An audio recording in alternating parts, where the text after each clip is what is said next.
ভাই এখন এই কথাটা বলতেই আমার শরম করে যে স্পোর্টস খেলার জন্য আমার ভালো কিছু প্লেয়ার লাগবে, কারণ কথাটা এই পর্যন্ত এতবার বলছি যে হিসাবই নাই। কি আর করবো, এতগুলো ভিডিও ছাড়লাম, এত হাজার হাজার মানুষ আসলো, তবে একজনেরও গেম প্লে আর ব্যবহার আমার কাছে একটুও ভালো লাগলো না। সবাই শুধু একটা কথাই বলে যে ভাই আমি গেম প্লে ভিডিও দিতে পারবো না, গেমে গিয়ে লাইভে আমার গেম প্লে দেখেন। ভাই তোমার এই জিনিসটা বুঝতে হবে যে সবারই গেম প্লে লাইভে একসাথে দেখা পসিবল না। এখন তোমাকে রেখে যদি আমি অন্য কারো গেম প্লে দেখতে যাই তাহলে তোমার মন খারাপ হবে, আর অন্য কাউরে রাইখা যদি তোমার গেম প্লে দেখতে যাই তাহলে তাদের মন খারাপ হবে। আর তাছাড়াও আমার হয়তো বা ব্যক্তিগত কোনো কাজও থাকতে পারে, যার কারণে আমি লাইভে তোমাদের গেম প্লে গুলা দেখতে পারতেছি না। তোমার কনফিডেন্স যদি থাকে নেক্সট লেভেল, আর তুমি যদি মনে করে থাকো যে তুমি আসলে একটা যোগ্য প্লেয়ার, তাহলে তুমি ভিডিওর মাধ্যমে হইলেও নিজেকে প্রমাণ করার চেষ্টা করবা।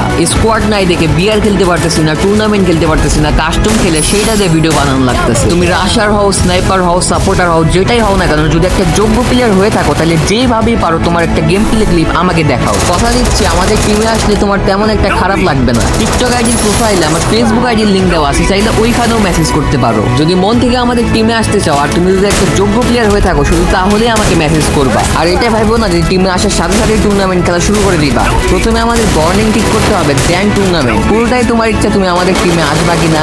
তবে হ্যাঁ, যদি নিজের গেম প্লে দিয়ে ভালো কিছু করার ইচ্ছা থাকে তাহলে আমাদের টিমে আসতে পারো। Double kill.